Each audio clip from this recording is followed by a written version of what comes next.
성경 보겠습니다. 성경은 요한계시록 1장 3절 한 절만 봅니다. 자, 가지고 있는 성경 320페이지입니다. 신약 320페이지 요한계시록 1장 3절 한 절입니다. 다 찾으신 줄 알고 봉독해 올립니다. 이 대언의 말씀들을 읽는 자와 듣고 그 안에 기록된 그것들을 지키는 자들은 복이 있나니 이는 때가 가깝기 때문이라. 아멘. 기도하겠습니다. 사랑의 주님 감사합니다. 이 새벽 부족한 종이 말씀을 들고 이 거룩한 단위에 섰습니다. 두렵고 떨림으로써 싸우니 말씀을 증거할 때 사람의 입술로 증거 전하도록 도와주옵시고 살아계신 하나님의 말씀만 대언되어지는 귀한 은혜의 시간으로 축복하옵소서. 또한 전하는 자나 듣는 자나 동일한 은혜로 허락하옵시고 아버지 하나님 말씀 속에서 하나님의 살아계심과 하나님의 치유하심과 하나님의 회복하심이 증거로 나타날 수 있도록 은혜를 더하여 주옵소서. 감사하고 우리 구주 예수님의 이름으로 기도드리옵나이다. 아멘.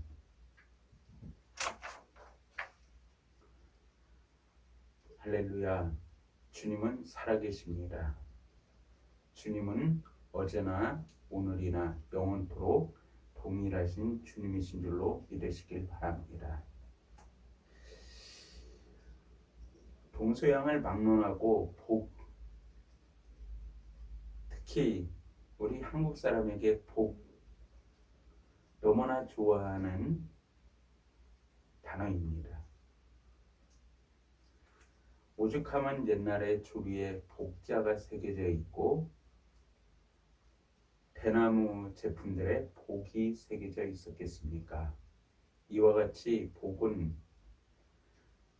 누구나 바라는 것들이고 또한 복에 대하여 누구나 갈망하는 것들입니다. 그런데 우리가 이 복의 개념을 제대로 알지 못한다고 하면 성경을 다시 한번 살펴보아야 될 것입니다. 그렇다면 이 복이라는 것이 무엇인가?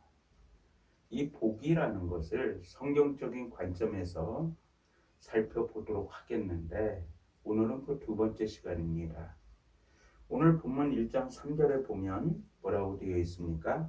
이 대언의 말씀들을 읽는 자와 듣고 그 안에 기록된 그것들을 지키는 자들은 무엇이 있다고 했습니까? 복이 있나니. 무엇이 있다고요? 복이 있나니 이는 때가 가깝기 때문이라 라고 성경은 우리에게 말씀을 하고 있습니다. 사람이 생각하는 복의 개념은 출세하고 성공하고 권력을 가지고 있는 것, 물질을 많이 가지고 있는 것이 복의 개념이라고 생각합니다. 이것은 세상적인 복입니다. 타락한 인간의 기준에서 봤을 때 이 복은 맞습니다. 또한 우리 크리스찬들이 반드시 받아 누려야 될 복이기도 합니다. 그런데 성경에서 그것보다 더 큰 복의 개념에 대해서 말씀하고 있는데 그것은 어떠한 복의 개념인가? 그것은 먼저 본문 1장 3절에서 잘 설명하고 있듯이 그 안에 기록된 그것들을 지키는 자들은 복이 있나니 이는 때가 가깝기 때문이라 라고 성경은 우리에게 말씀을 하고 있습니다. 왜 제가 같은 말씀을 반복하고 있는가? 왜 제가 이와 같이 동일한 말씀을 2번 이상을 반복하고 있는가? 그것은 그만큼 이 복의 개념에 대하여 우리 모든 크리스찬들이 알아야 되고 반드시 이 복의 개념에 대해서 우리가 마음판에 새겨야 되기 때문에 또 강조하는 것입니다. 그렇다면 우리의 삶 가운데 이 복과 과연 관계가 있는지를 먼저 살펴보아야 되겠죠. 우리의 삶에는 2가지의 모습을 볼 수가 있습니다. 첫 번째 삶의 모습은 어떠한 것인가 하면 내가 주인 되는 삶을 들 수가 있습니다. 내가 주인 되는 삶이란 어떠한 삶일까요? 성경은 또한 이러한 삶에 대하여 어떻게 말씀하고 있을까요? 우리 크리스찬들은 모든 기준이 어디에 중심을 두어야 되냐면 이 바이블, 이 말씀에 기준을 두어야 됩니다.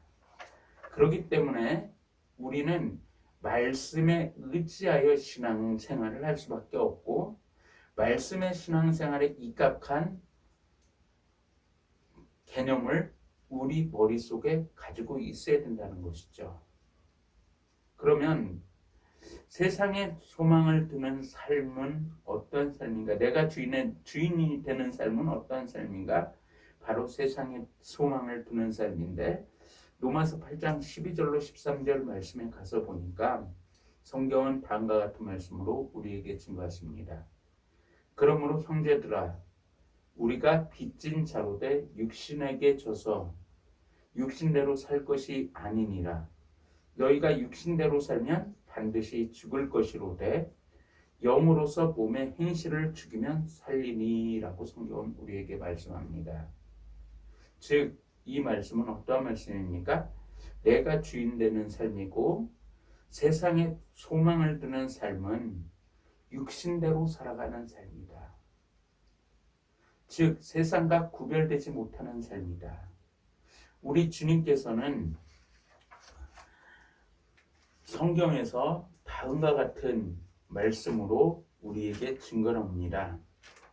마태복음 5장에 가서 보면 성경은 우리에게 말씀을 증거하시는데 어떠한 말씀들을 증거하시냐 하면 5장 13절 이하에 가서 봅니다.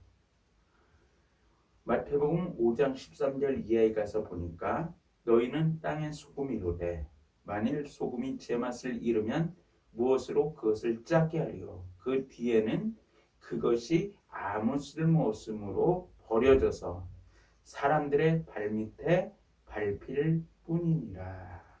너희는 세상의 빛이니 산 위에 세운 도시가 숨겨지지 못하리라. 또 사람들이 등잔불을 켜서 통 밑에 두지 아니하고 등잔대 위에 두나니 이러므로 그것이 집안의 모든 사람에게 빛을 주느니라. 이와 같이 너희 빛을 사람들 앞에 비추어 그들이 너희의 선한 행위를 보고 하늘에 계신 너희 아버지께 영광을 돌리게 하라라고 성경은 우리에게 말씀을 하고 있습니다. 즉, 이 세상에서 육신대로 사는 삶은 성경에서 증거하기를 반드시 죽는다. 육신대로 사는 삶은 반드시 심판이 있다. 그래서 성경에서 또한 말씀합니다. 사람이 한 번 죽는 것은 정하신 것이요. 그 후에는 심판이 있으리니 라고 성경은 우리에게 말씀하고 있습니다. 즉, 이 세상의 모든 사람들이 법 위에 살아간다는 얘기죠. 이 법은 국법이 있을 것이고 하늘나라의 법이 있습니다. 국법은 우리가 인간사를 살면서 반드시 지켜야 될 법이죠. 그러나 하늘나라의 법 역시도 지켜야 됩니다. 우리가 왜 하늘나라의 법을 지켜야 됩니까? 하나님께서 우리를 창조하셨기 때문에 그렇습니다. 나라의 법을 지켜야만 우리가 어떠한 근속 상태에 접어들지 아니하고 자유로운 삶을 영위할 수 있습니다. 그러나 이 국법을 어기고 나의 뜻대로 산다고 하면 그 사람은 어떠하게 됩니까? 법을 어기는 사람이 되는 거죠. 법을 어긴다는 것은 어떠한 사람이 되는 겁니까? 더 이상 자유가 보장되지 아니한 상태.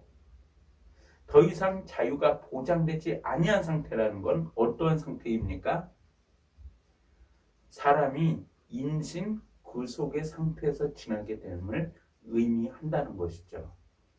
즉 내가 법을 어기면 이 법을 어기면 반드시 무엇이 기다리고 있다라는 걸 알아야 됩니까? 이 법에 심판이 기다리고 있다라는 것을 알아야 됩니다. 마찬가지입니다. 우리가 이 세상의 법을 지키며 살아가듯이 하늘의 법을 지켜야 될 이유 역시도 마찬가지라는 거죠. 이 세상에 우리의 삶이 끝났을 때, 나의 삶이 끝났을 때 하나님의 법의 잣대는 반드시 누구를 향하느냐? 나를 향한다. 그리고 누구를 향하느냐? 바로 우리를 향한다. 우리를 향하는 이 하나님의 법은 저와 여러분들에게 동일하게 행사된다. 그러나 이 법의 기준은 어딘가? 거듭 말씀드립니다. 이 성경이라는 것입니다. 그래서 우리 주님께서 말씀하셨잖아요. 나는 부활이요 생명이다. 수고하고 무거운 짐진 자들아 다 내게로 오라. 내가 너희를 쉬게 하리라. 우리 주님께서는 분명하게 말씀하십니다. 수고하고 무거운 짐진 자들을 초대하고 계십니다. 오늘 나의 짐을 짊어지고 무겁게 인생을 사는 모든 분들, 어떠한 불안과 초조와 어떠한 낙담 속에서 산다 할지라도 우리 주님께 나아오십시오. 우리 주님께 나아오면 우리 주님께서 그 짐을 대신 져주겠다는 것이죠. 그리고 나는 부활이요 생명이다 말씀하신 주님은 십자가상에서 친히 손과 발에 못을 박히시고 어떻게 하셨습니까? 물과 피를 아낌없이 흘려주신 주님이십니다. 이 십자가상에서 물과 피를 아낌없이 흘려주신 그 주님은 모든 사람의 죄를 담당하실 뿐만 아니라 이 하나님의 법은 이 말씀이라고 저 말씀 거듭드립니다. 이 성경대로 사는 사람, 성경대로 산다는 건 어떻게 합니까? 주 예수를 믿으라. 그리하면 너와 내 집이 구원을 얻으리라. 주 예수를 믿으라. 그리하면 너와 내 집이 구원을 얻는다. 그리고 요한복음 3장 16절에 가서 보니까 하나님이 세상을 이처럼 사랑하사 독생자를 주셨으니 이는 저를 믿는 자마다 멸망치 않고 영생을 얻게 하려 하심이라 라고 성경은 우리에게 분명히 약속해 주고 있다는 것이죠.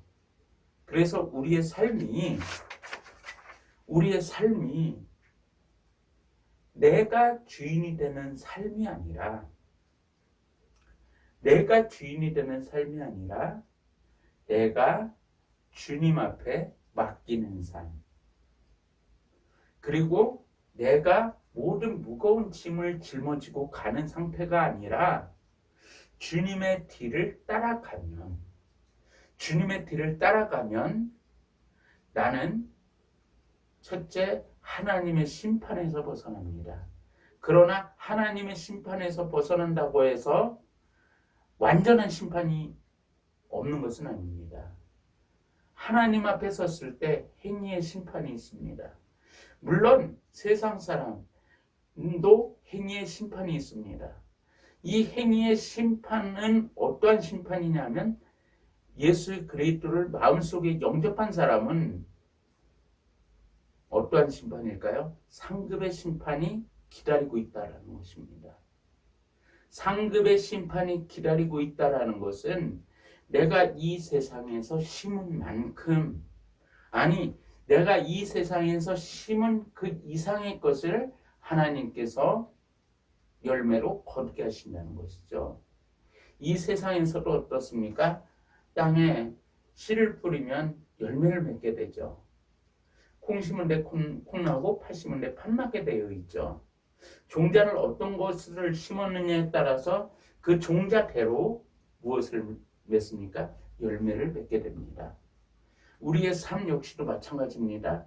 나의 삶을 내가 주인이 되었을 때는 반드시 죽는 삶은 무엇입니까? 두 번째 심판 때에 쓰게 되면 두려운 주님, 내 행한 대로 갚아주시는 그 주님, 그 행한 대로 갚아주시는 주님은 어떻게 합니까?